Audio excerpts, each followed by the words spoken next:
Will a new law ban Sharia compounds? It's September 12th, 2025, and these are your headlines.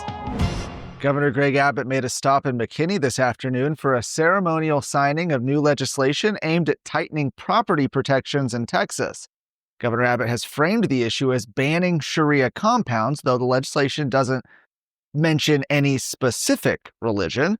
The law comes in response to a proposed residential project in Collin County known as Epic City, a large development marketed as an exclusive Muslim enclave with plans for hundreds of homes, schools, a mosque, and even retail space.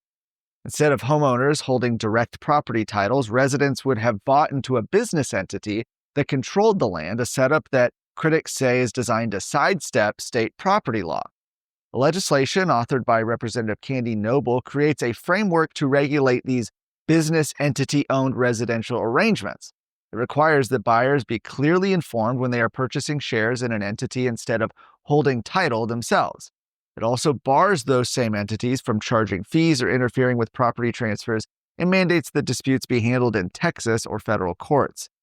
The measure further strips certain religious exemptions from the Texas Fair Housing Act, preventing religious groups that own more than 25 acres from restricting home sales only to members of their faith, a change that directly impacts projects like Epic City. The bill cleared both chambers earlier this year with bipartisan support and officially became law over the summer. Friday's ceremony in McKinney underscored its significance for residents who oppose the development. Lieutenant Governor Dan Patrick is taking aim at Governor Greg Abbott's recent executive order on THC, saying it doesn't go far enough and could even backfire. Lieutenant Governor Patrick has led the Senate this year in pushing for a full ban on THC-infused products like Delta 8 and Delta 10.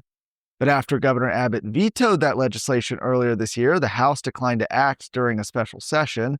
Instead, Governor Abbott issued an executive order this week banning sales to anyone under the age of 21, requiring age verification, and restricting store locations near schools and churches. Abbott has framed the order as safety for kids and freedom for adults. Patrick, though, says that's not enough. He argues the order has sent a message to the industry that it now has a state seal of approval, even as dangerous, unregulated products continue to flood the market. Patrick also claimed there had been an agreement with the governor for much tougher restrictions, including banning smoke shops and corner stores from selling THC products and outlawing smokables and synthetics. None of that, though, made it into the order.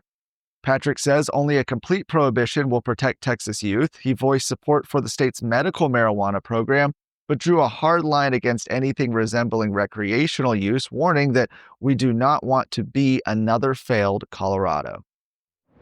Real Texan.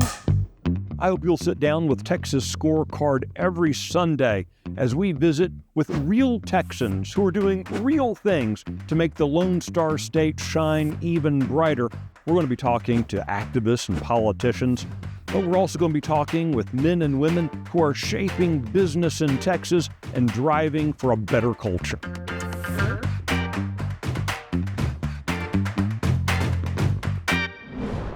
A University of North Texas student's decision to speak out in class against celebrations of Charlie Kirk's murder is gaining attention in Texas.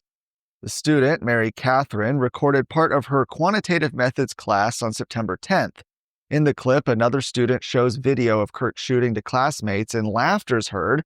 Mary Catherine responds by saying, "Why are we cheering for someone getting shot? He has a family."